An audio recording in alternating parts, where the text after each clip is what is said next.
माननीय अध्यक्ष जी, जब से आजाद हुए तब से 27 अविश्वास प्रस्ताव और 11 विश्वास प्रस्ताव इस सदन में प्रस्तुत हुए।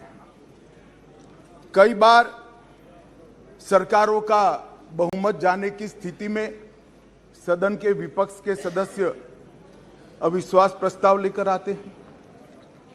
कई बार बड़े जन आंदोलन के समय प्रजा की भावना को प्रतिबिंबित करने के लिए अविश्वास के प्रस्ताव लेकर आते हैं।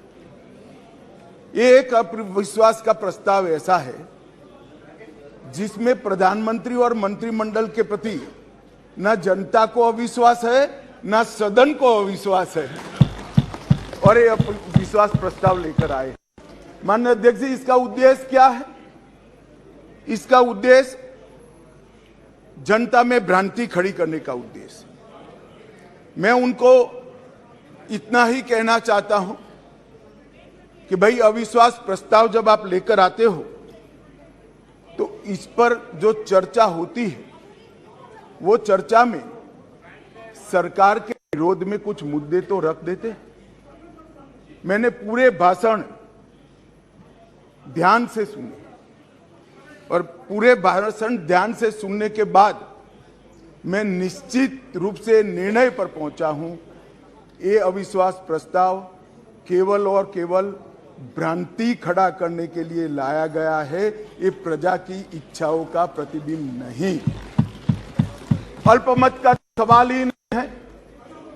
अल्पमत का सवाल इसलिए नहीं है क्योंकि जब तक जो अविश्वास के प्रस्ताव के विरोध में बोले हैं और जो समर्थन सदन का दिखाई पड़ा है, मतदान होगा तब होगा जो कराएंगे तो, परंतु जो समर्थन दिखाई पड़ा है वो बताता है कि अल्पमत का सवाल नहीं है। और जनता में भी विश्वास है मान्यवर। जनता में विश्वास इसलिए है कि देश के 60 करोड़ गरीबों को उनके जीवन में नई आशा का संचार अगर कोई एक प्रधानमंत्री और एक सरकार ने किया है तो नरेंद्र मोदी सरकार। मान्यवर, मैं डिटेल बात बाद में करता हूं। मैं भी देश भर में घूमता हूं, जनता के बीच में जाता हूं।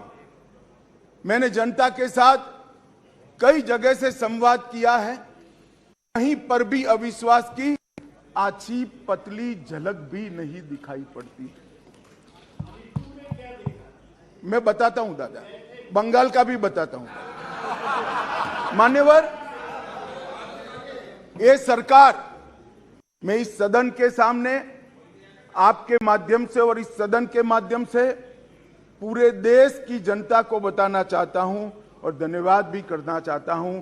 आजादी के बाद कोई एक सरकार और कोई एक नेता में जनता को सबसे ज्यादा विश्वास है तो ये नरेंद्र मोदी जी की सरकार। 2/3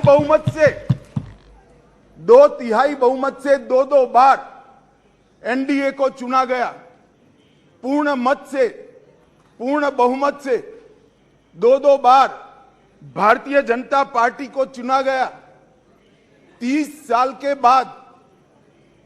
के बाद पहली बार पूर्ण बहुमत की स्थिर सरकार देने का काम ये देश की जनता ने लगातार 2 बार किया। और प्रधानमंत्री, मान्यवर, ये प्रधानमंत्री ऐसे हैं जो आजादी के बाद देश में सबसे लोकप्रिय प्रधानमंत्री कोई है तो नरेंद्र मोदी। और ये मैं नहीं कहता, दुनिया भर के कई सर्वेक्षण कहते हैं आजादी के बाद सबसे ज्यादा एक भी छुट्टी लिए बगैर 24 घंटे में से 17 घंटे काम करने वाला कोई प्रधानमंत्री है तो नरेंद्र मोदी। मान्यवर, आजादी के बाद देश के हर राज्य में सबसे ज्यादा किलोमीटर और सबसे ज्यादा दिन प्रवास करने वाला कोई प्रधानमंत्री है तो नरेंद्र मोदी। मान्यवर, कोई सरकारें कई सालों तक चलती है, कई सालों तक चलती है। कांग्रेस पार्टी की सरकार 35 साल तक अक्षुण्ण रूप से चली, कई सालों तक चलते हैं। तब 2, 3, 4 निर्णय ऐसे होते हैं जिसको युगों तक याद किया जाता है। माननीय नरेंद्र मोदी सरकार 9 साल हुए, 9 साल में 50 से ज्यादा फैसले ऐसे हैं जो युगांतकारी फैसले हैं, जो इतिहास के अंदर स्वर्ण अक्षरों से मंडित। मान्यवर, आज 9 अगस्त का दिन है। 9 अगस्त के दिन महात्मा गांधी ने हमारे आजादी के आंदोलन के एक नए अध्याय की शुरुआत की थी। एक उन्होंने नारा दिया था, अंग्रेजों भारत छोड़ो, क्विट इंडिया का नारा दिया था। मोदी जी ने ये 9 साल के अंदर 2014 से 2023 में लगभग 9.5 साल में एक नए प्रकार का राजनीतिक युग का शुरुआत किया है। मान्यवर, लगभग 30 साल से इस देश की राजनीति भ्रष्टाचार, परिवारवाद और तुष्टीकरण के नासूर से ग्रसित रही है। सारे के सारे जनादेश, कोई भी चुनावी विजय पराजय के आंकड़ों के एनालिसिस करने वाले पंडित सारे जय पराजय को देख ले। मोदी जी के 2014 के विजय के पहले सारे जय पराजय या तो भ्रष्टाचार से प्रभावित थे, भ्रष्टाचार की इसको हटाने के लिए आए, या तो परिवारवाद से प्रभावित थे, परिवारवाद के पीछे जातिवाद का एक अनवरत संतान भी होता है, और तुष्टीकरण से प्रभावित जनादेश थे। भारतीय लोकतंत्र को ये 3 नासुरों ने घेर लिया था।